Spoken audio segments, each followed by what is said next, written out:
It was a quiet morning in the courtroom, the kind that felt too clean, too formal, too still. People shifted in their seats and glanced toward the front, where Judge Martha Bell sat stiff in her robes, her face unreadable. Her gavel rested gently on the desk, as if waiting for the final moment. The case was almost over. The air was thick with tension, and the only sound was the soft whir of the ceiling fans above. Everyone believed today would be the final day. It had been 7 months since the trial began, a trial that had divided the small town of Halefield like no other. On one side stood Thomas Keene, a decorated police officer, accused of a crime that didn't seem to fit his face or his past. On the other side stood grief and anger in the shape of a broken family whose son Malik had died in custody under suspicious circumstances. No one had expected things to unfold this way, not when Thomas had been known for visiting schools, donating his own money to rebuild playgrounds, and helping lost teenagers off the streets.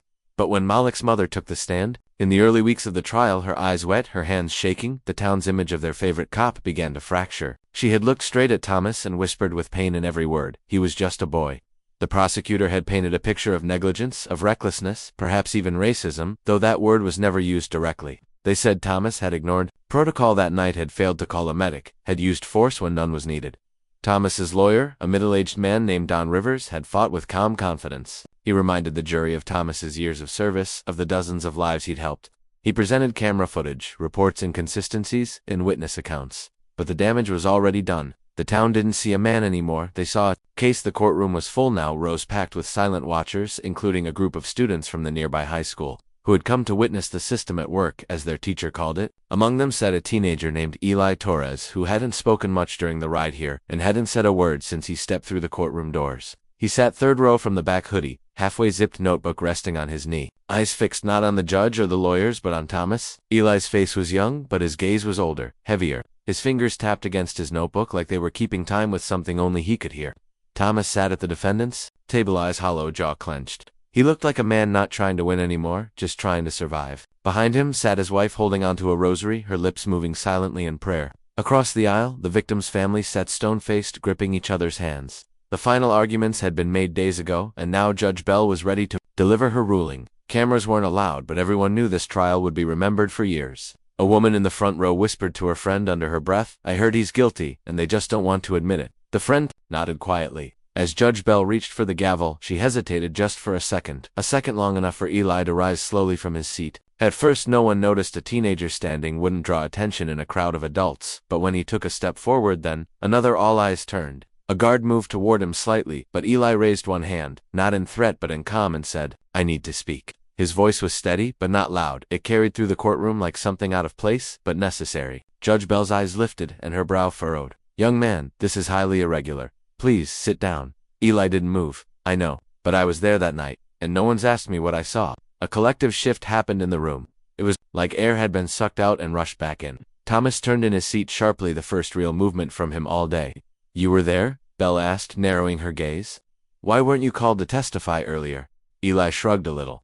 "Number one knew. I never came forward. I didn't think it mattered. Until I saw everyone choosing sides like it was a game. Until I realized maybe I saw something no one else did." The courtroom buzzed, a soft wave of whispers rising then falling as the judge tapped her gavel for silence.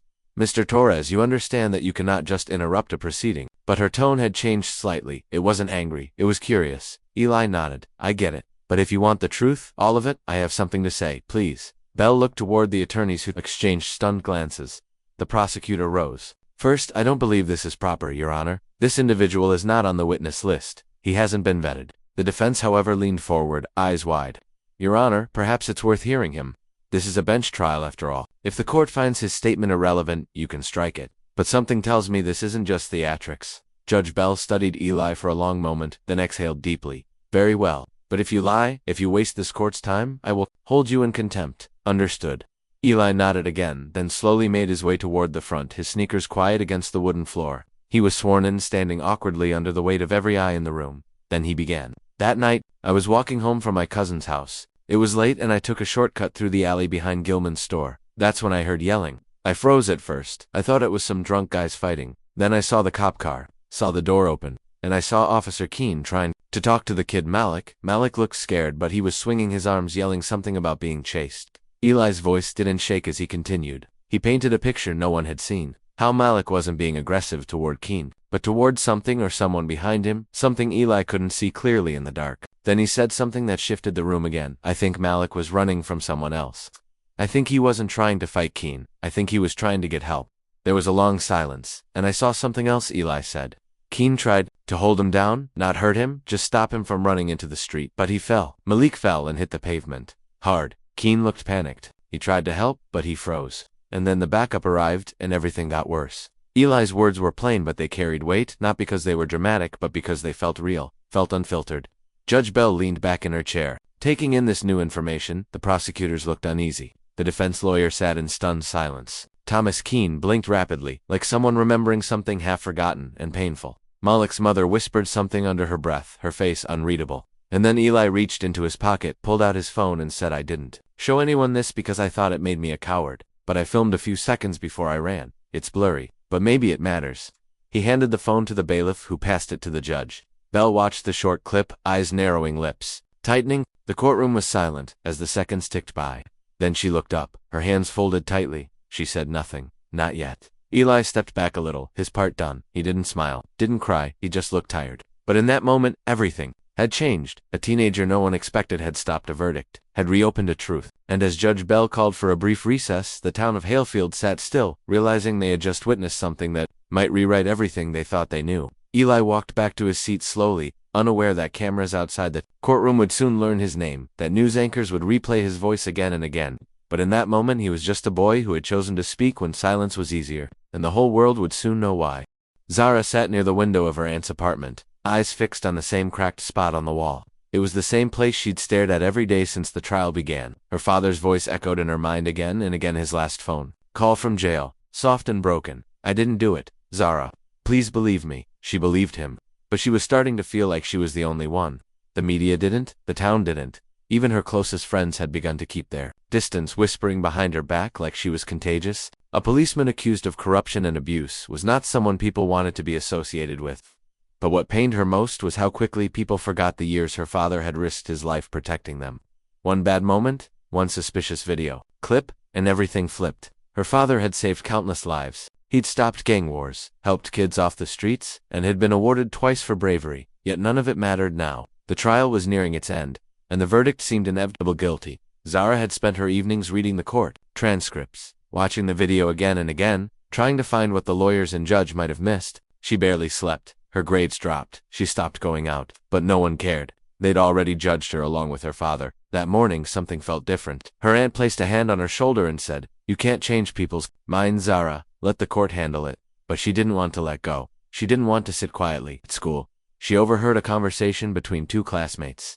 "Did you hear? They found new messages on his phone, like proof he was working with the gang." Zara's stomach dropped. New evidence. She hadn't heard anything about that.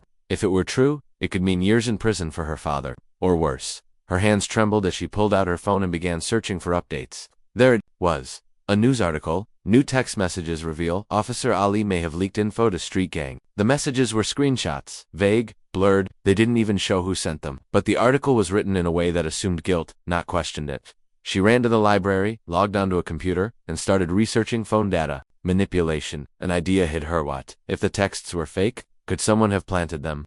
She needed someone who could help her check. She thought of Samir, a shy but brilliant boy in her computer science class. He was quiet, always alone, but everyone knew he could code circles around anyone. She found him sitting under the staircase during lunch, headphones in, eyes lost in code. She hesitated, then said softly, "Samir, I need your help. It's about my father." He looked up, surprised. "Why me?" "Because you're the only one I can trust with something this big." Samir listened as Zara told him everything. At first he didn't say much, just stared at the floor. Then he looked up and said, "I can try. Send me the screenshots." That night, she sat up on her bed while Samir worked. Hours passed. Then a message came in. "Zara, these messages are weird. Metadata doesn't match. Timestamps have gaps. I think they're altered." Zara's heart pounded. "Can you prove it?" "I'll need the original files from the police record. If we can get that, I might be able to show manipulation." "But how can we get it?" He didn't reply for a minute. Then, "I might know someone." The next day, Samir introduced her to his cousin Adil, a junior tech analyst who once interned at the police records office.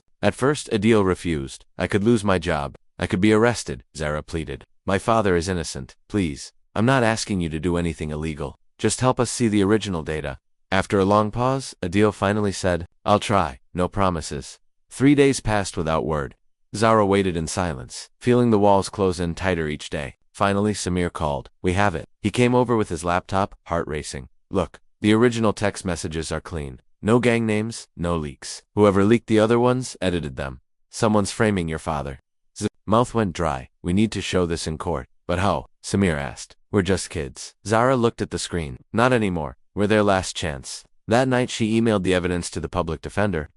Reply. She called the office. Nothing. It felt like another wall blocking their way. So she made a decision. She would stand up in court herself. Samir tried to stop her. They won't let you talk. They will if I make them listen, she said. Courtroom day. Zara walked in wearing her father's old jacket, her hands shaking but her eyes firm. The trial was wrapping up. The prosecutor's final arguments were in motion. The judge was preparing to announce the schedule for the verdict. Zara stood up. A few heads turned. A guard stepped forward. Miss, please, sit down. She didn't. She raised her voice. Your Honor, I have evidence that could change everything. Whispers erupted in the room. The judge banged the gavel. Order, young lady. This is highly inappropriate. Please, Zara pleaded, her voice cracking. Just look at this. It's real. The texts were altered. They framed him. Silence. Then the judge said, bring it forward. She walked up to the bench, placed the file on the desk with shaking hands. He looked at her, then at the file. Minutes felt like hours. He turned to the prosecutor and asked, were these verified? The prosecutor looked stunned. We received those messages from an anonymous tip. You assumed, guilt, the judge said sharply. Court will reconvene tomorrow. I want this reviewed. Zara turned around. Every eye was on her. But one person stood and clapped. It was the same boy from school who'd whispered behind her back. Others followed a standing ovation or a storm rising. The next day would decide it all. Zara couldn't sleep the night before the court reconvened. Every time she closed her eyes, she saw the judge's stern face, the crowd's shocked silence, and the file in his hand.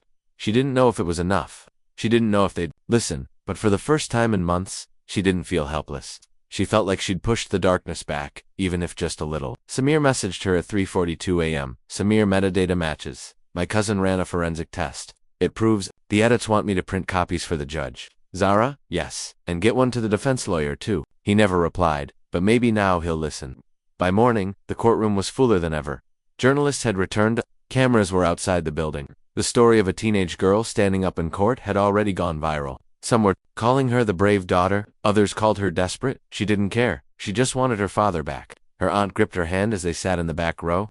You did something extraordinary, Zara, but this system, it breaks good people. Zara looked ahead. Then it's time someone broke the system back. The judge entered. Everyone stood. Silence fell. Before we proceed, the judge began. This court has reviewed the new digital evidence presented yesterday. A forensic analysis was conducted overnight. He looked directly at the prosecutor. The text messages used as primary evidence against Officer Ali were doctored. The court confirms they were altered, with timestamps and metadata inconsistencies.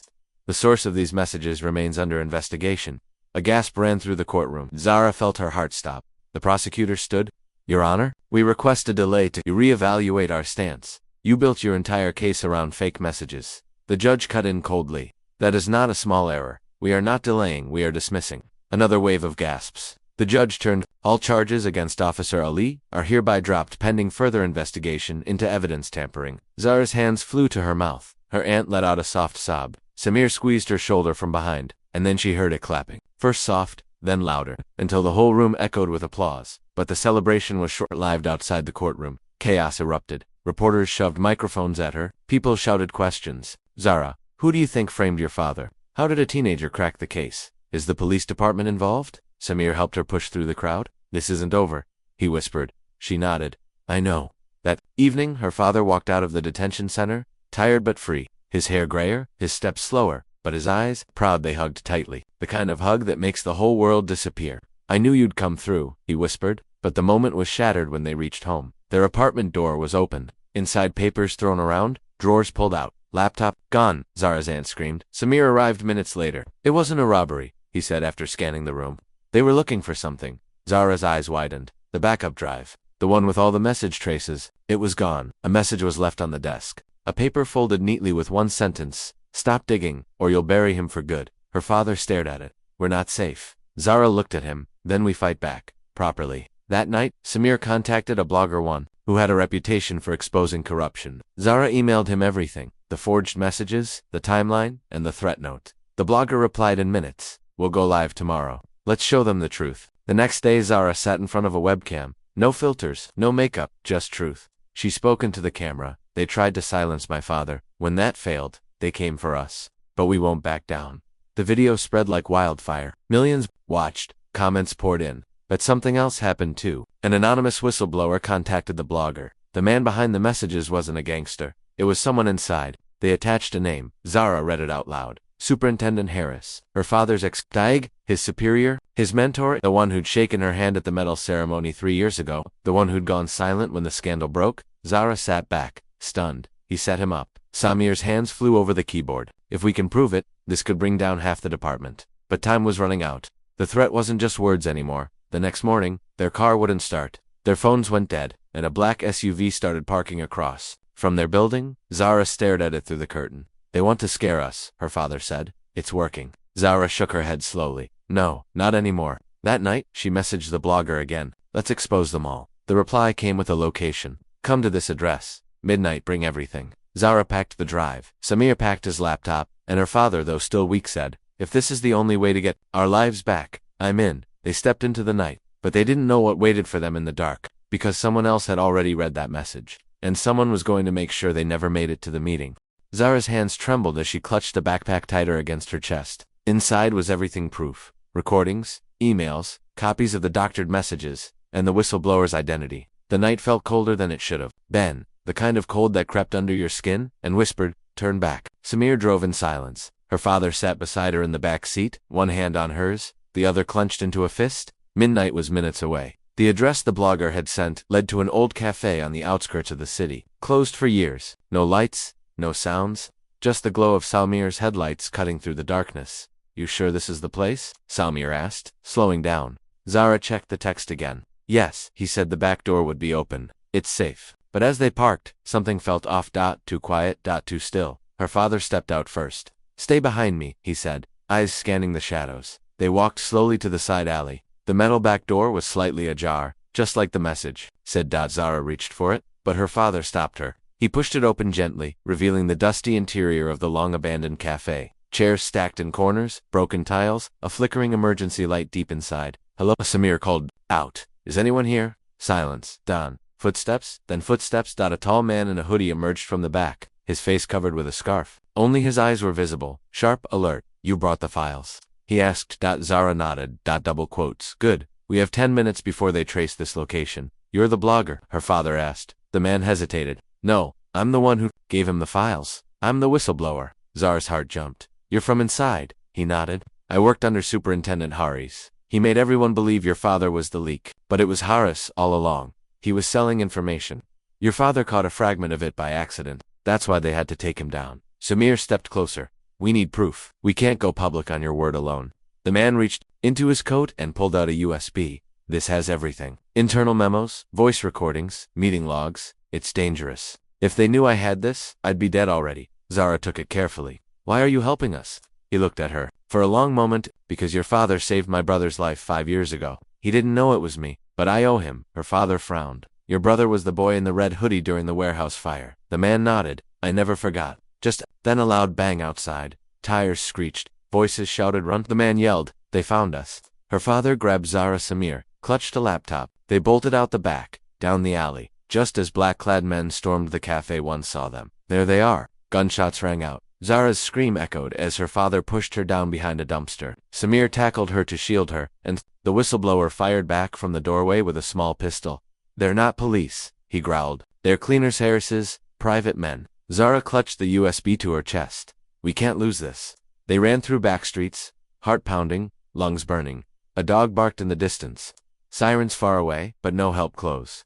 Finally, they reached a bus stop and jumped into a waiting rickshaw drive. Her father shouted. Anywhere crowded. They didn't stop until they reached the inner city. A busy night market still alive with chatter and lights. Inside a small tea shop, breathing hard. Zara slammed the USB onto the table. Samir plugged it into his laptop. Files appeared as voice memos, bank statements, meeting minutes. One video popped up. Harris sitting in an office, laughing. And if he doesn't play along, frame him. He's a good man. Yes, but naive. We can't risk him getting curious. You know what to do. Zara stared at the screen, stunned. This is it. Her father looked down. His voice cracked. I worked beside him for 17 years. Samir looked at them both. This can bring the entire ring down. But we need a bigger platform. Zara remembered something. I saw a journalist, Nadia Hassan. She covers government corruption. She tried to interview me once. Samir nodded. She has millions of followers. If we give her this, she can protect us and the story. They sent the file. Within 10 minutes, Nadia replied, meet me at the central station tomorrow morning. My team will broadcast everything. You'll have security, I promise. But even as relief washed over them, her father's phone vibrated. Unknown number, he answered on. Turned pale. What is it? Zara whispered. He looked at her, trembling. They've taken your aunt. Zara's breath caught in her throat. The voice on the line said only one sentence. Come alone. Bring the USB, or she dies. Zara stood frozen, phone still in her father's hand, her heart pounding so loud it blocked out the world. The message echoed in her mind. Bring the USB, or she dies. Her aunt, who had nothing to do with any of this, who had cared for her when her father was locked away, who believed her when no one else did. Samir stared at Zara, then her father. We can't give them the USB. That's everything. But they have her. Zara whispered. They know where we are. They're watching us? Her father's eyes were filled with torment. She's innocent, Zara. If anything happens to her? No, Samir said firmly. That's exactly what they want. Fear. You give them the USB, and they'll kill her anyway. And us. Zara's throat tightened. So what do we do? Just wait. Let her die. No, her father said quietly, voice steady now. We outsmart them. We act before they expect us to. He looked to Samir. Can you make a copy? Already did, Samir replied, pulling a second USB from his backpack. Encrypted, untraceable, and one file already scheduled to upload to the cloud. At 7 a.m. tomorrow, unless I cancel it. Zara's hands trembled. So if anything happens to us, the truth still comes out. Samir finished. They stared at each other. The silence was heavy with fear and resolve. Then Zara stood up. We give them the decoy. We go to the location they name, but not alone. We track them, we find Auntie and get her out. Samir nodded. I'll reach out to Nadia's security team. They'll know people, quiet ones, who can help. Within the hour, a plan formed. The drop was set for 3 a.m. and abandoned. Train yard outside the city. Classic trap. Samir slipped a tracker inside the decoy USB. Zara and her father would go as bait. Nadia's men off the record former intelligence agents would surround the yard from different angles, ready to intercept once the aunt was located. As they drove out under the cover of night, Zara gripped her seat. She wasn't afraid of the dark anymore. She was afraid of what came with it. Betrayal, violence, power that played by no rules. Her father looked at her in the rearview mirror. If anything happens, don't, she said. We're getting her back, and we're finishing this. The train yard was a maze of rusted metal and broken lights. They arrived first, then, out of the shadows, a van approached. The headlights blinded them. 3 men stepped out. One wore a mask. One held a phone. The masked man called out. You have it. Her father held up the fake USB. Where is she? The man pointed to the van. The side door opened. Her aunt, hands tied, mouth taped, sat trembling inside. Let her go first, Zara demanded. But before anyone could move, the phone rang in the masked man's hand. He answered, listened. Then his head snapped toward Zara. He stepped closer. You're the girl who stood in court, aren't you? Zara didn't flinch. Yes, he chuckled. You're causing quite the problem. They're nervous now. A girl with nothing to lose is the most dangerous kind. Benny gestured. Hand it over. Her father stepped forward slowly, and just then crackling in his earpiece. Voice now from every angle. Shadows moved. Armed figures appeared. Silent, precise. The masked men panicked. One reached for a gun but was tackled to the ground. The van driver tried to flee, but a black SUV blocked his exit. Seconds later, Zara's aunt was in her arms, shaking but alive. I knew you'd come, she whispered. The agents cuffed the kidnappers. One of them turned out to be a former police officer, now working directly under Superintendent Harris. Before they left the yard, one of Nadia's men handed Zara a phone. She wants to talk to you, Zara answered. Nadia's voice was sharp. We go live at 7 a.m. I want you on camera. I want the world to see the girl who brought the truth out. Zara looked at her aunt, then her father, then the night sky. I'll be there. But as they drove away, Samir looked uneasy. What? Zara asked. He hesitated. One of the men mentioned something. They weren't sent to kill your aunt originally. They were waiting on new orders. Someone above Haris is pulling the strings. Father turned sharply. What do you mean? Samir looked at them. Serious? I think Harris is just a shield. There's someone else. Someone higher. Zara felt the chill return. Zara sat in the corner of the studio dressing room, her hands clenched tightly around the warm cup of tea she hadn't sipped. Her aunt was resting in the adjacent room. Safe now, but the weight hadn't lifted. If anything, it had grown heavier. She was about to go live. The world would hear her story, and those in power. They would know she wasn't afraid anymore. Samir paced behind her. Her father stood silently by the window, eyes fixed on the rising sun. The studio lights flickered on, and Nadia stepped into the room, dressed in a sharp blue suit. Her expression was unreadable. They're ready, she said. Millions will be watching. Are you? Zara stood. I don't know what ready feels like anymore, but I'm not hiding. Nadia nodded. Good. They walked down the hallway toward the studio stage. Every step echoed like thunder in her chest. Samir squeezed her shoulder once, then moved toward the control room. Her father stopped just before the stage entrance. Whatever happens today, he said quietly, you changed something already, not just for Usfar. Everyone who was afraid to speak. Zara blinked away the sting in her eyes and stepped into the spotlight. The cameras rolled. The show's host gave a brief introduction, then turned to her. Zara, millions of people have seen the leaked footage, but they haven't heard from the girl who exposed it all. Tell us, why now? Zara inhaled slowly. Because I couldn't live with silence anymore. My father was taken from me. My mother died with shame stamped on her name, and I was told over and over again that my voice didn't matter. But it does. The audience held their breath. I saw the documents, the fake testimonies, the manipulated evidence, and I saw who signed them. Superintendent Harris was only the face. Behind him, there's a chain of hands feeding off silence. The HOST leaned forward. Are you saying this corruption goes higher than the police force? Yes, she said without hesitation. And I have names. A murmur swept through the studio. Zara held up the real USB. This isn't just about my father. It's about dozens, maybe hundreds of people who were silenced, punished, erased, for profit, for politics, for power. Samir signaled from the control room. We're live streaming the documents now. On the giant screens behind Zara, files began to flash, case numbers, internal memos, voice recordings, hidden transactions, and a confidential email that stunned even Nadia, ensure Zara's father is never released. If the public finds out he was right, we all burn him. Ma. The initials sent ripples across the room. The host turned pale. Do you know who Ma is? Zara paused. We think it's someone inside the ministry, possibly the Minister of Interior himself. Gasps echoed across the internet. News channels cut into their regular programming. Hashtags began trending within seconds.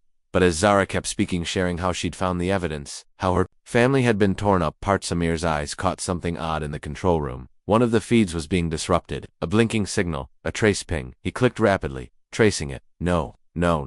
His eyes widened. Zara, end the stream now. She paused. What's happening? Someone's tracing the server. They're trying to shut it down remotely and they're locating us. Nadia grabbed a phone. Go to commercial. But it was too late. The screens behind Zara flickered, then turned black.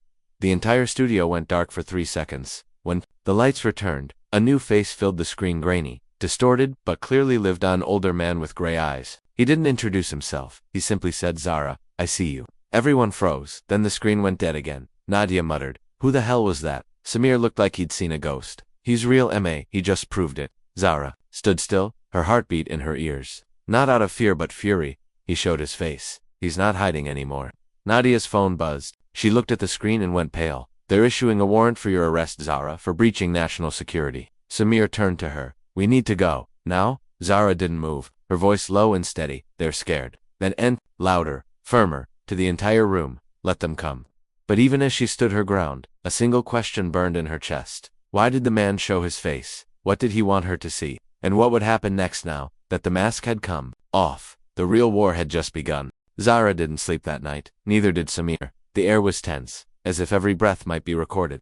After the live broadcast was cut off and the mysterious man with gray eyes spoke, those chilling words, I see you, nothing was the same. Nadia had rushed them into a black car. No license plates, no tracking device. They were now hiding in an old farmhouse 2 hours outside the city, far from signals, cameras, and curious eyes. But peace was still far away. Samir walked into the small kitchen with 2 steaming cups of instant coffee. You should rest, he said gently, placing the cup in front of her. Zara didn't even look up from the file in her lap. He wasn't supposed to know where we were. We used a proxy. We masked the IP. How did he trace it? Samir sighed. He's been watching long before the broadcast. Maybe even before we met.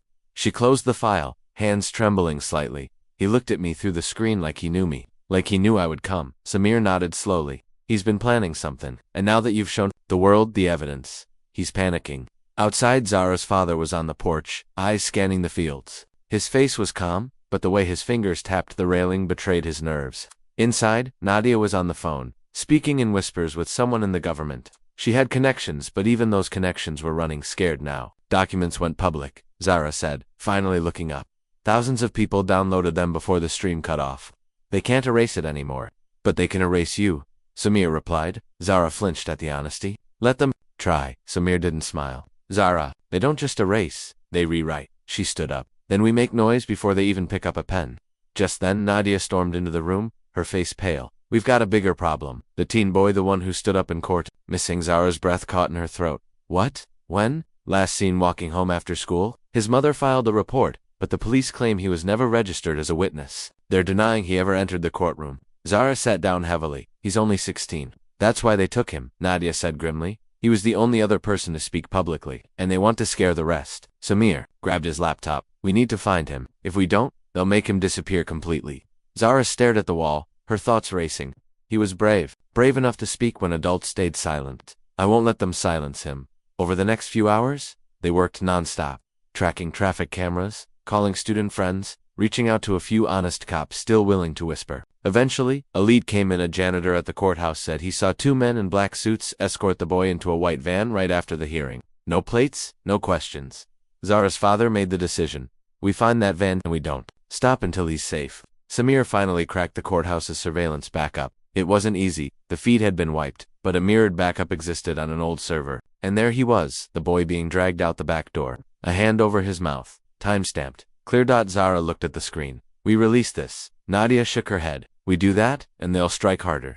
Good, Zara said. Let them show their real face. Samir uploaded the clip to the same leak forums where the documents had gone viral. Within an hour, hashtags like #WhereIsADIL and #ProtectTheWitness were trending. More people began to connect the dots. More names came forward. Quiet whispers became louder questions. But the victory didn't last long. At midnight, a drone flew over the farmhouse.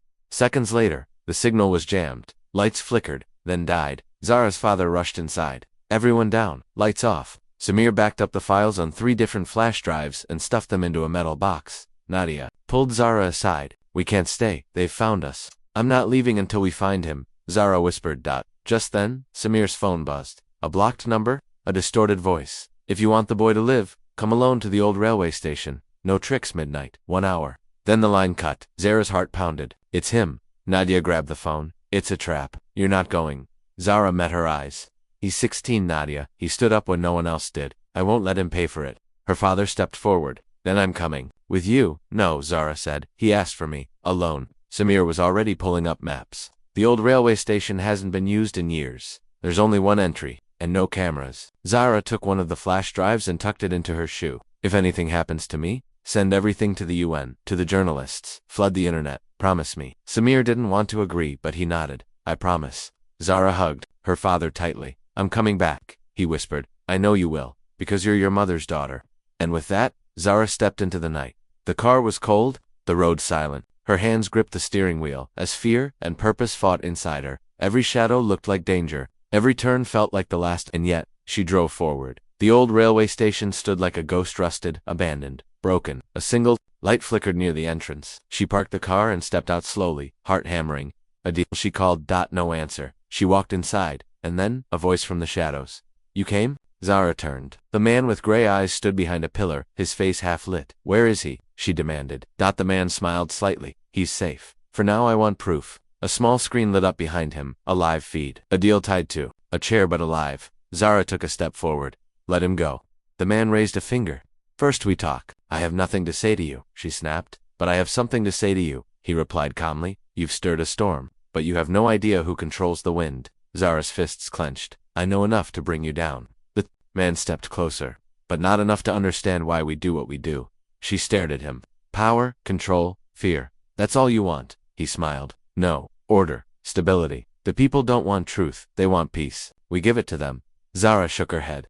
No, you bury the truth and call it peace. He took a deep breath. Join us, Zara. You're smart, brave, you could rise. Lead. She laughed bitterly. You ruined my family, and now you want me to serve you. I gave you a choice. I made mine when I walked in that courtroom. His smile vanished. Then you've signed your fate. Suddenly the screen behind him glitched. A new image flashed. Samir's face. The man turned. What? A voice echoed through the station. We see you too. And then, the lights exploded. The room went dark. Screams echoed. And Zara ran toward Adil, untying him as the building shook. Outside, headlights appeared, cars, cameras, people. Nadia had gone public. But it was not over. As Zara led Adil out, the man with gray eyes disappeared into the smoke. The hunter had become the hunted, and Zara had lit a fire that no one could put out.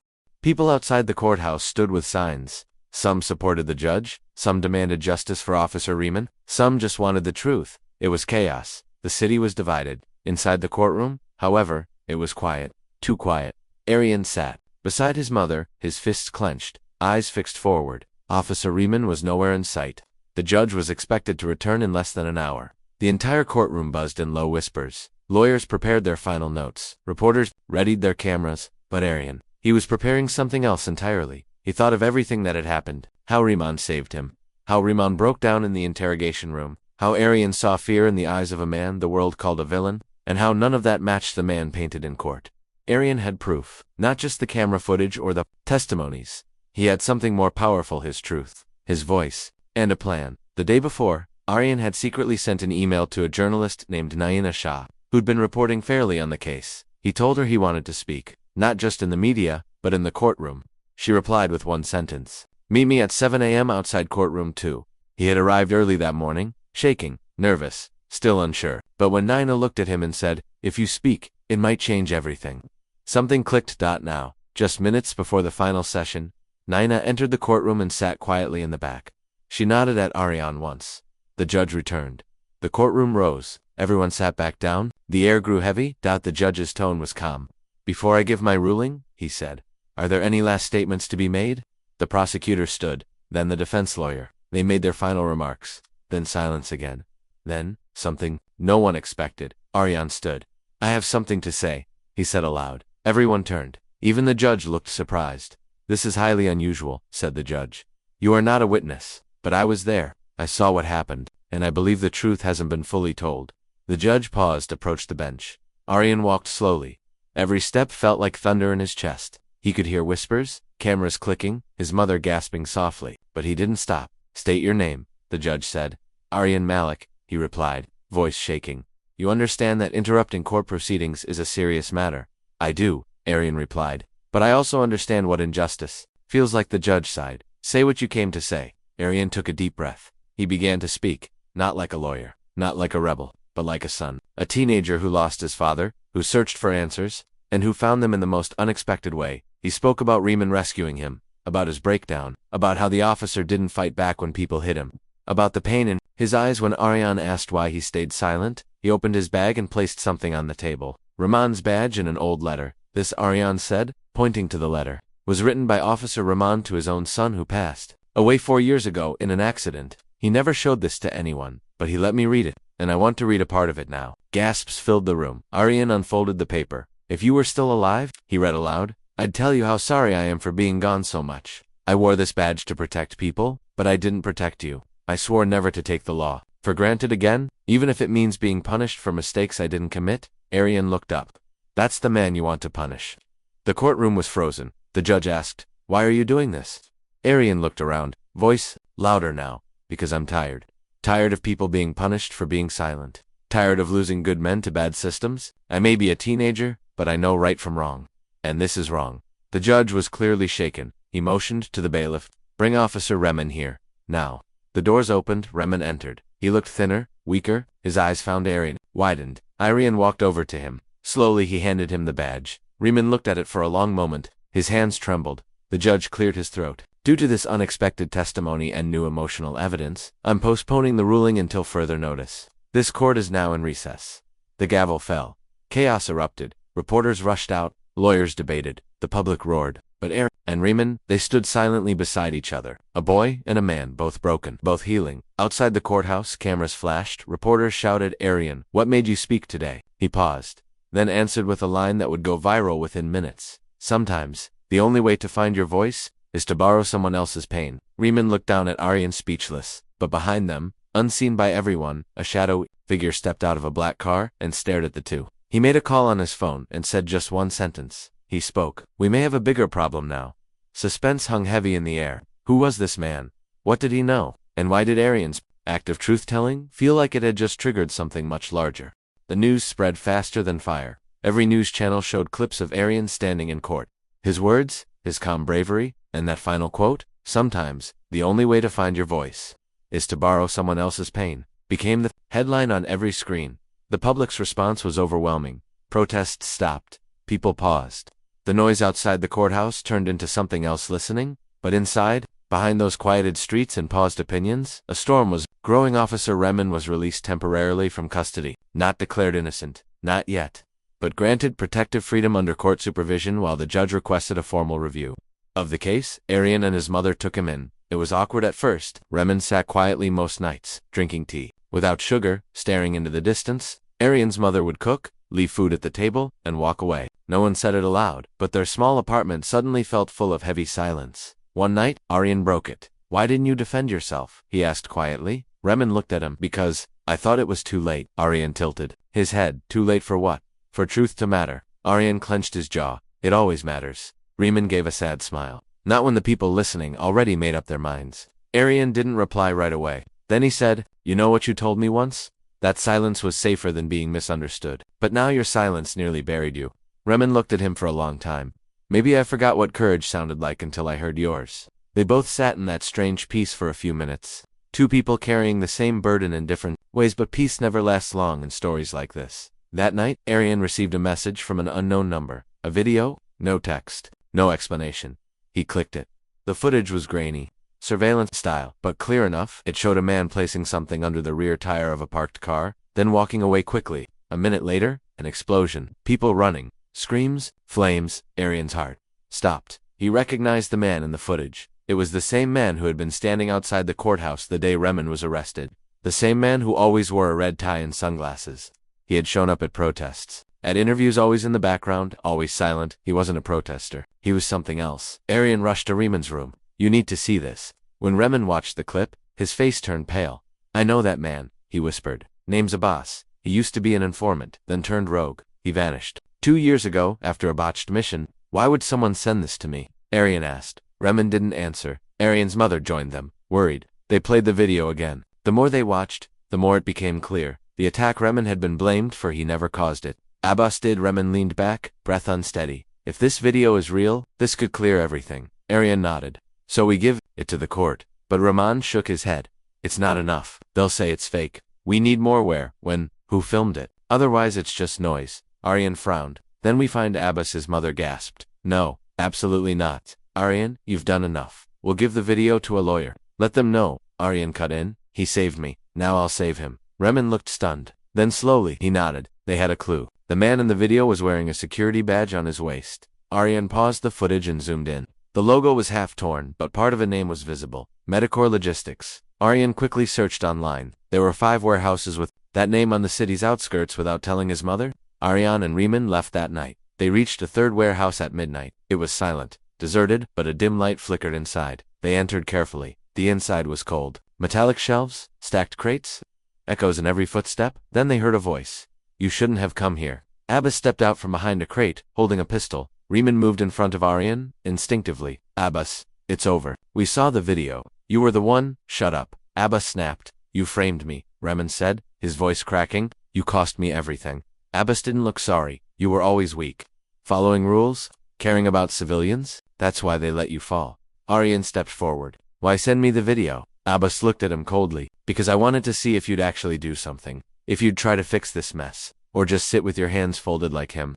"You're playing games," Arian said.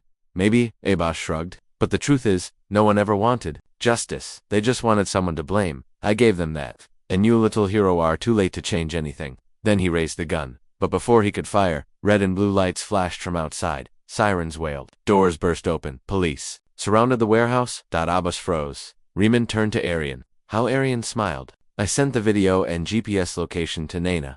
Told her to wait 10 minutes before sending it to the cops." Remen looked at him like he was seeing him for the first time. Abbas was arrested without resistance.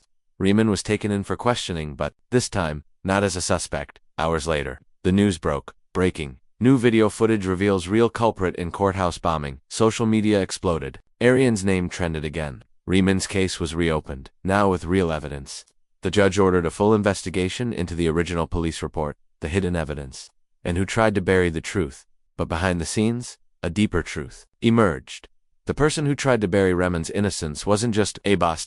It was someone higher, someone who had ordered the mission years ago, someone still watching Arian's every move. At home that night, Arian received another message. No name, no video. Just 6 words. "You just made a new enemy." He stared at the screen, heart pounding. Outside, wind howled against the windows. Inside, Remen stood quietly at the door. Now a free man in the eyes of the people, but still hunted by shadows that had yet to be named. Arian closed the phone, looked at Remen. What now? Remen replied. Now we find out how deep this really goes. But neither of them knew. The next knock at their door would not be friendly, and what it would bring would change everything again. Zara didn't sleep that night. She sat by her window, watching the street lights flicker in the dark. Her heart was heavy but determined. What she had done today, leaking the recording, was dangerous. If Harris or his people found out she was behind it, they could try to silence her. But she didn't care anymore. She had seen too much silence in her life already. Enough was enough. In the morning, the court was packed again. This time, people had come early. Reporters, families, protesters, even students with notebooks. Everyone was whispering about the audio clip. Harris hadn't shown up yet. Darren sat silently beside his lawyer, hands folded. He wasn't smiling, but his shoulders weren't so heavy anymore.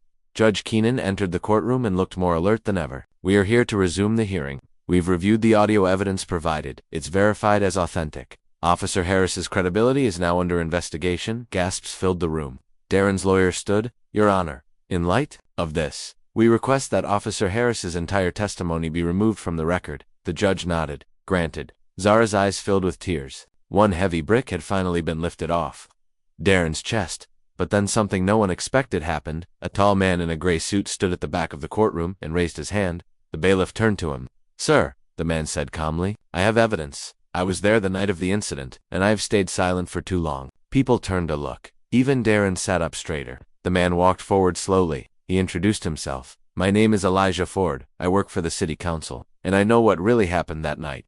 Darren's face went pale. Hands trembled. Elijah said, I'm ready to testify, if the court permits. The judge narrowed his eyes. Step forward. You'll be sworn in. Once Elijah was under oath, he began, I was in the area that night. I was supposed to meet someone at the back of the park, a confidential source. But instead, I saw Officer Harris arrive. I saw him yelling at a teenager. The boy was scared. He had a backpack. Harris snatched it from him, opened it, found some cash inside. He shouted, Where did you get this? You stealing again? The boy said he had just sold his bike. Harris didn't believe him. Then Darren arrived. Everyone in the courtroom leaned forward. Elijah continued. Darren told Harris to back off. He said, He's just a kid, man. Let's talk to him first. But Harris was furious. He pushed the boy. The boy fell and hit his head on a metal bench. He wasn't moving. Darren froze. He looked at Harris, then at the boy. Harris said, If you open your mouth, you're done. Then he told Darren to walk away. A deep silence filled the courtroom. Elijah said, voice cracking, I was afraid. I didn't know what to do. I watched Darren walk away, but he didn't go far. He called an ambulance from a block away. I saw him. I know he tried to save that kid. I was too much of a coward to come forward. Until now. Zara covered her mouth. Darren looked stunned. The judge said, Thank you, Mr. Ford. We will need to corroborate your testimony, but your courage is noted. Darren's lawyer stood again. Your Honor, we also have CCTV footage from a nearby ATM. It was just found this morning. It supports Mr. Ford's account. The screen in the courtroom flickered. The footage began. It showed shadows, movements, and finally Darren, walking down the street, placing a call. The timestamp matched the time of the incident. The judge sat back in his chair, deep in thought. Then Darren stood. He looked straight at the judge. May I say something, Your Honor? Judge Keenan nodded slowly. Darren said, I failed. Not because I hurt anyone, but because I stayed silent when I should have shouted. I let fear decide for me. I let Harris decide who I was. But Zara, she reminded me that truth has power. So whatever happens today, I just want the boy's mother to know your son wasn't alone. I tried. I should have done more. I'm sorry. There wasn't a dry eye in the room. The judge wiped his glasses, then said, Court will reassess for 1 hour while I deliberate. As people filed out, Zara went to Darren. I didn't know you called the ambulance, she said softly. I didn't think it would matter anymore, Darren replied. But it does now, because of you.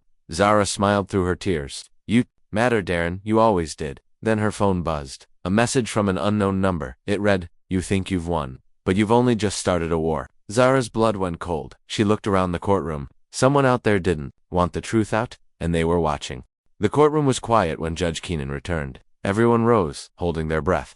Darren sat with his head down, fingers locked tightly. Zara gripped the edge of the bench, her phone still in her pocket, the anonymous threat burning in her mind. She hadn't told anyone yet, not the police, not Darren, not even her mother. Because if this threat was real, it meant someone powerful was still trying to stop the truth. The judge adjusted his glasses. I have reviewed all the new evidence. The audio recording, the eyewitness account from Mr. Ford, and the CCTV footage have raised serious doubts regarding Officer Harris's integrity and conduct. The court must not only seek justice, but also protect it from manipulation.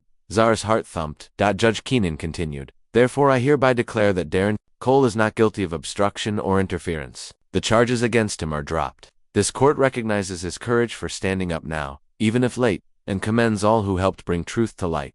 Applause erupted. People stood. Darren's lawyer hugged him. Darren looked too stunned to move at first, but then his face crumbled, relief, guilt, and disbelief all pouring out at once. Zara ran to him, tears streaming, and hugged him tightly. "It's over," she whispered, but it wasn't. Because just then, Zara's phone buzzed again. Another message from the same unknown number. "Nice show. But the boy's mother doesn't know the full story, does she?" She stared at the words. Confused, angry, scared. What full story? Outside the courthouse, reporters surrounded Darren. "How do you feel? What's next for you? Do you blame the system?" He smiled weakly and said, "I just want peace. And maybe some rest." But Zara pulled him aside, showing him the texts. His smile vanished. "This isn't over," he said. They went to a quiet bench nearby. Darren's hands trembled. "There's something I never told anyone," he said. "Not even the courts." Zara listened carefully. "I didn't just walk away that night," he said. "After I called the ambulance, I went back. I wanted to make sure the kid was breathing, but Harris had already moved him." I think Darren swallowed hard. "I think the kid wasn't just hurt, I think he might have died." Right there, Zara froze. "You mean?" Harris covered it up. "I don't know, but I never saw the kid again. And I was told later that the boy recovered." "But what if that was a lie? What if Harris made sure there'd be no witness?" Zara's throat tightened. "You think he was killed? And hidden?" Darren nodded. Zara stood. "Then we need to find the boy's mother. We need to know the truth." They began searching through files, court records, old media stories. Hours passed. Finally, Zara found a name: Maya Bell, a single mother who had filed a complaint the night her son was arrested and then disappeared from the public eye. No updates, no interviews, no follow-up. "We need to talk to her," Zara said. With help from a local reporter Zara knew, they found Maya's address. It was a small, worn-down house on the edge of the city. Darren hesitated before knocking. When Maya opened the door, she looked older than her years, eyes tired and wary. "I know this is hard," Darren said softly, "but I was there the night. Your son. The night it happened. I need to talk to you. Please." She stared at him for a long moment, then slowly stepped aside and let them in. Inside, the walls were covered in photos. But one photo stood out: a boy with big eyes and a kind smile. Zara recognized him instantly. "Is that?" she whispered. "Yes," Maya said. "That's Jordan, my son." Darren sat down. "I'm so sorry." Maya looked down. "They told me he had been taken to juvenile for a few weeks. Then they said he was transferred to a center upstate. I never heard from him again. Every time I asked, they told me there were complications." Zara's voice trembled. "Did you ever see a body?" "No," Maya whispered. "I asked, I begged, but they said it was private, that he was safe, that I shouldn't stir up trouble." Darren stood. "He wasn't safe. And I don't think he made it. I think Harris made sure of that." Maya covered her mouth. Then, something unexpected happened. A knock on the door. Zara peeked through the curtain. A black car sat outside. Two men in dark suits stood at the doorstep. Zara's single quotes. His phone buzzed again. "You were warned." Fear surged through her. "We need to leave. Now." Darren grabbed Maya's hand. "Come with us. We'll protect you. But if you stay here, they'll silence you." Maya hesitated, then nodded. She grabbed her purse, and the three slipped out through the back. They didn't stop until they reached Zara's old school, empty at this hour, but safe for the moment. Zara called her reporter friend and asked for help. He agreed to meet them in 1 hour. In the gymnasium, Maya finally spoke. "I always knew something was wrong. A mother knows, but they made me feel crazy. I prayed for answers every day, and now, after all this time, someone finally told me the truth." Zara held her hand. "It's not too late." Darren said, "We can go public, all of us, together." But Maya looked up. "If I do this, they might come after me." "They already are," Zara said. "But you're not alone." When the reporter arrived, Maya gave her statement, on record, in full. Darren backed her up. Zara handed over the texts, the voice recordings, everything. The reporter looked shaken. "This is big, really big. If this gets out, it has to," Zara said. They watched as he drove away to prepare the story. They knew they wouldn't sleep that night. But something in Maya's eyes had changed. Grief, yes. But also strength. Morning came. The headline spread like wildfire. Teen's death covered up, mother breaks silence. Exposes system. Zara, Darren, and Maya stood outside the courthouse as news vans pulled up. But then Zara's phone buzzed one last time. "You opened the door. Now the flood comes. Watch your back." And she knew the truth had started a storm.